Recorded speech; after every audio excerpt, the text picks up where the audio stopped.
by telling you that China has rejected plans by the United States government to initiate military action in Nigeria on account of alleged persecution of Christians. Speaking at a press conference in Beijing on Tuesday, Mao Ning, spokesperson of China's Ministry of Foreign Affairs, expressed Beijing's firm support for the Nigerian government. She added that China strongly opposes any country using religion or human rights as an excuse to threaten other nations with sanctions or military force. Her comments came after U.S. President Donald Trump ordered the U.S. Department of War to prepare for possible action in Nigeria, accusing the Nigerian government of failing to protect Christians. Reacting to Trump's threat, the Nigerian government dismissed the allegation of Christian genocide, insisting that the country upholds religious freedom and tolerance. And now we are joined by an economist, Femi Onakanren, and he joins us from Lagos. Thank you so much, sir, for coming around. Yeah, good afternoon. So let's understand what economic impact this particular impasse, so to speak, between Nigeria and the U.S. So now that we're even seeing China weighed in, how do you see it from the economic point of view? It's quite it's concerning, but then in some areas it also seems like a storm in a teacup situation. Because really, in terms of exposure, our relations to America is quite positive over time. We've been doing well with America, and the allegations that Christians are being killed in a genocide streak is actually unfounded. What we have is insecurity that does not have any bias to a particular religion or ethnicity. So if there is support for our government, if that's what America. Hello, Femi. Okay, so I think we just lost communication with Femi Onakanren right there. Well, we'll try as much as possible to reestablish connection with him and have him continue with his summation. In the meantime, let's tell you that President Bola Tinubu is reportedly finalizing the appointment of ambassadors to Nigeria's foreign missions after months of delay and diplomatic gaps. Presidency sources said the president ordered a final cleanup of the nominee list to remove diseased, retired, or ineligible candidates before public release. The Senate had screened the nominees earlier, but revisions became necessary following several changes. The move comes 2 years after Tinubu recalled all ambassadors in a diplomatic overhaul, leaving most missions run by chargé d'affaires. The development comes amid renewed diplomatic tensions sparked by U.S. President Donald Trump's remarks on Nigeria.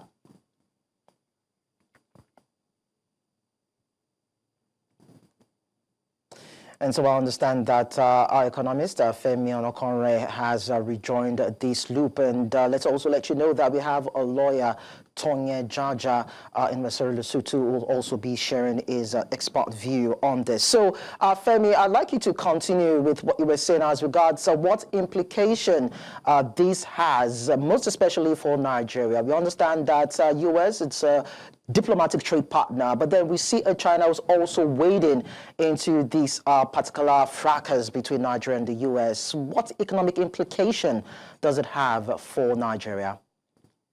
Well, China is Nigeria's biggest import, partner. In fact, with China, we have what is called a comprehensive strategic partnership, wherein support is not just on trade, but also on infrastructure development and other investment opportunities in the country. So China is a strong ally of Nigeria economically and a strong friend in trying to push us forward. Like I said earlier, our trade January to July 2025 is about 15.48 billion.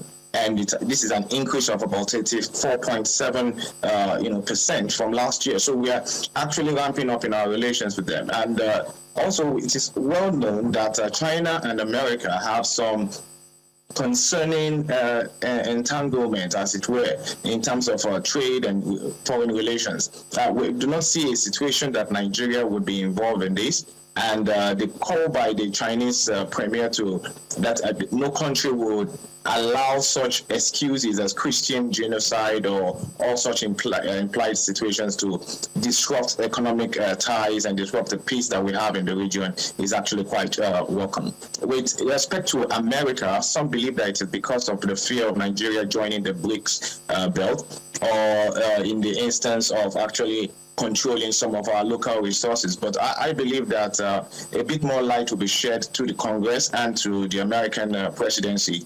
And from there, we will see that all these things will just die naturally. There should really be nothing, because the economic implications for all parties concerned is quite grievous. All right, Tonye, let's bring you into this conversation. For what you see, how does China's position in Nigeria reflect its broader foreign policy principles, especially, regarding non-interference in sovereign nations? Under international law, non-interference is not an absolute right. There are circumstances under which the United Nations can interfere in the internal affairs of a sovereign country, one of which is crimes against humanity, genocide. President Trump did not use the word genocide. He mentioned that the government is failing to address the killings of religious minorities. So it's not just Christian. People have misrepresented what Trump has said. Now, under those circumstances, the United Nations can permit the use of military force against any country whose government is failing to prevent crimes against humanity within its territory. So we need to be clear. And then Nigeria has a bilateral agreement or arrangement with the United States. They are the military suppliers of military hardware to Nigeria.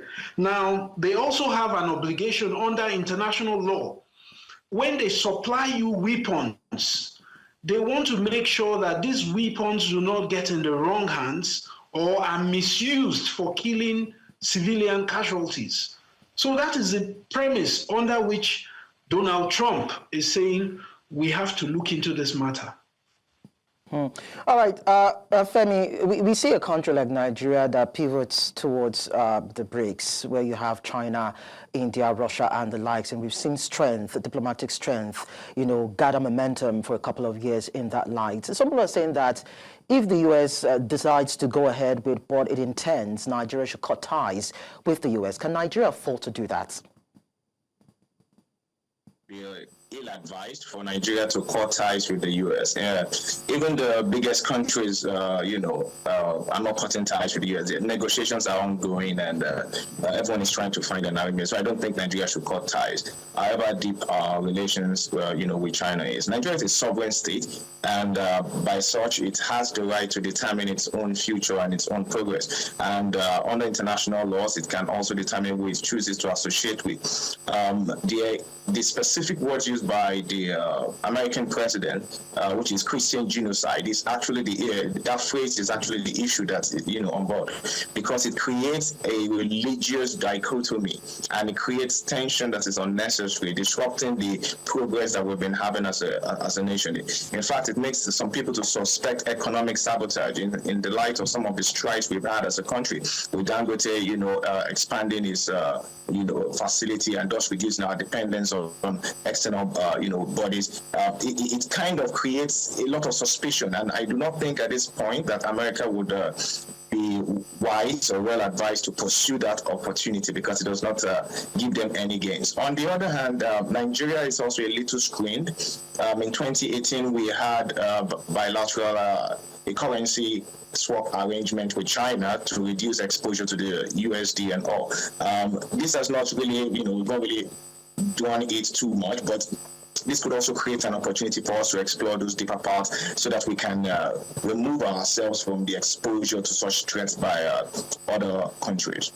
Okay, so Tonye, what impact do you think these U.S. threats of possible military action have on Nigeria's internal stability and regional relations?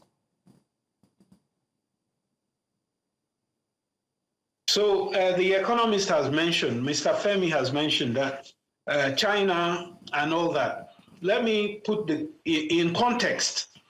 China has a suspect human rights record. So in the eyes of China, it's not advisable to be taking advice from China because they have a flawed human rights record. In their eyes, profit comes before human rights. Whereas the international community, they said there should be a balancing. As much as you're making profits, there should also be a balance. You should respect human rights. Now, Donald Trump never used the word genocide. If you read his statement, he raised concern. The designation of Nigeria was a country of particular concern for religious freedoms. That means, look, there's a concern. You're tilting towards genocide if the government is not taking action.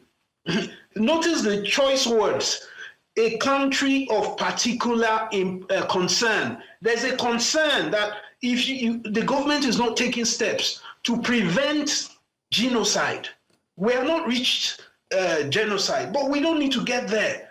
So take steps. China is not known for respecting human rights, so they shouldn't be your role model.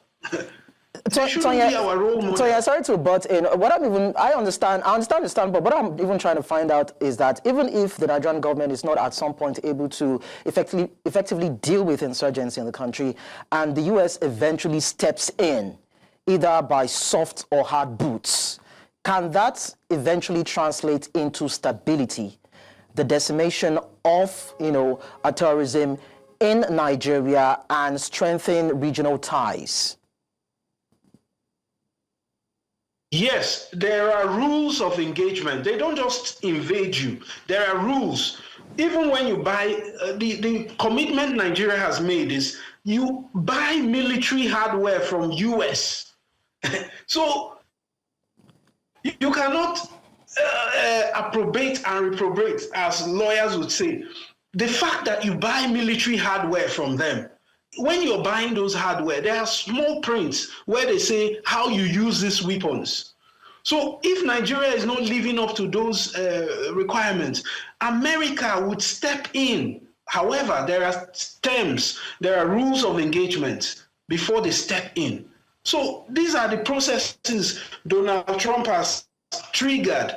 And instead of abiding by the terms of your agreement with America, you run to China, thinking that China would exonerate you from there. It doesn't work that way under international law. All right, thank you so much. Femi, so I'd like you to either corroborate or debunk this. There's a speculation that probably there are other ulterior motives for the U.S. wanting to venture into Nigeria for this particular cause. The question has always been, why now? Is it because of the rare earth minerals? What do you think could be the eventual outcome or benefits for both countries now if this was to eventually happen? It would be dangerous to speculate on what America intends to do or what their actions are, what's driving their actions. However, it is important for us to note certain things.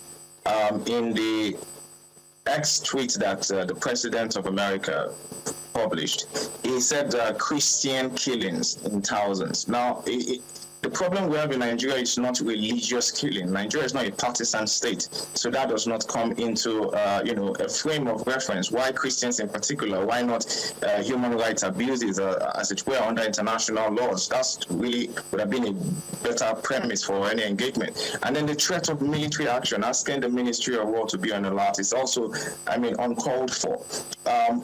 These are the reasons that people look at the historical context of America opting to help, in quotes, other countries. And I will see the state that some of those countries are right now. So I do not think that there is really any economic benefit or stability Nigeria will get. Regarding the trade situation on the weapons as raised by the lawyer, there's no proof that the weapons being used by the insurgents, by the terrorists, were Nigerian issued, from the Nigerian military. In fact, records in the last couple of years have come out on the proliferation of arms following the Arab Spring uprising up North Africa, and ISIS movements towards the sub-Saharan regions, which caused a proliferation. And we had the crisis across major countries across West Africa. Cote d'Ivoire had quite a run of it at a point. So it's not there's really no basis for America to issue such threats or to pursue it. And even if they were to have some economic objective, I think that having conversations around it, building bilateral, relationships will be the best way to oppose, rather than a show of aggression, as it were. Thank you so much, Femi Onakanren and Tonye Jaja, for sharing your thoughts with us on the news.